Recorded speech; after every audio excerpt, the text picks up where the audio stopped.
The political world was rocked by a stunning announcement that few people saw coming.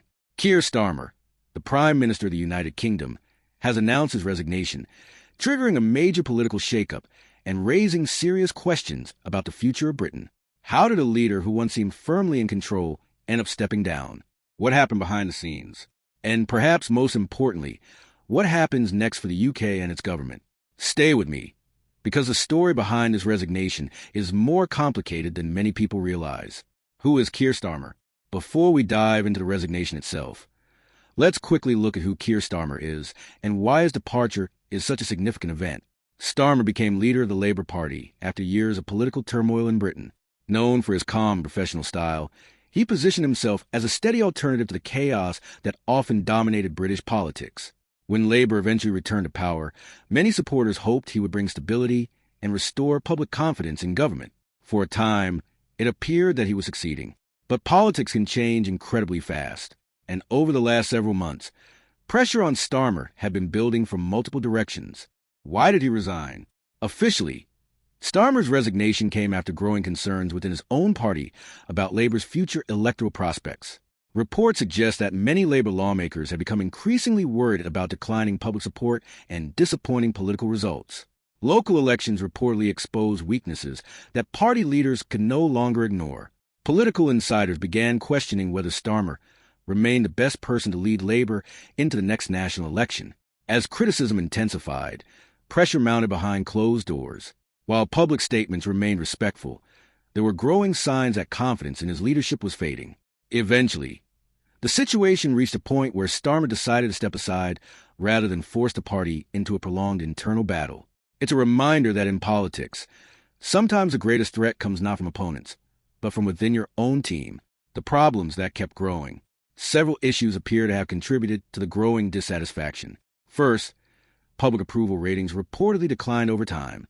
Voters frustrated by economic challenges, rising costs, and ongoing national concerns increasingly directed their anger toward the government. Second, Labour struggled to maintain the momentum that helped bring it into power. Political victories are often easier to achieve than political success once governing begins. Expectations were high, and many voters expected rapid improvements in their daily lives. When those improvements failed to materialize quickly enough, disappointment followed. Third, internal disagreements within Labour became harder to ignore. Like many major political parties, Labour contains multiple factions with different priorities and visions for the country's future. Managing those divisions became increasingly difficult. Together, these challenges created a political environment that became harder and harder for Starmer to navigate. The shockwaves through British politics. The resignation immediately sent shockwaves through Westminster and beyond. Political analysts quickly began debating what this means for Britain's future. Financial markets, international allies, and political observers are all paying close attention. Leadership changes at the top of government can create uncertainty, particularly during periods of economic and geopolitical tension. For Labour, the challenge is now twofold.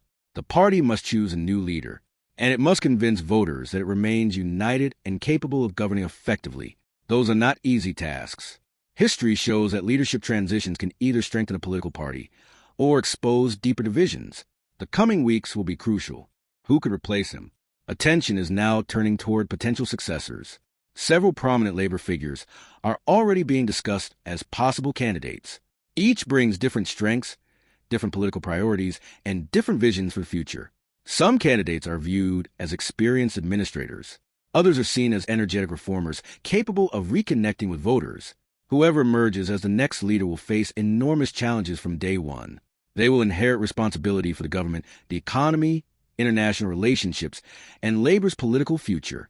And they will immediately face scrutiny from both supporters and critics. The race to replace Starmer could become one of the most important political contests Britain has seen in years. What happens next? So what happens now? First, Labour will begin the process of selecting a new leader. Depending on party rules and political circumstances, this process can involve nominations, internal voting, and support from party members. During this transition period, the government will continue functioning. The goal is to ensure stability, while leadership questions are resolved. Once a new leader is chosen, that person will assume responsibility for guiding the government and preparing for future elections. The new Prime Minister will face immediate pressure to demonstrate competence, unity, and a clear vision for the country. The honeymoon period could be very short. Voters will want answers, and opposition parties will be eager to capitalize on any signs of weakness. Conclusion: Keir Starmer's resignation marks the end of a major chapter in British politics.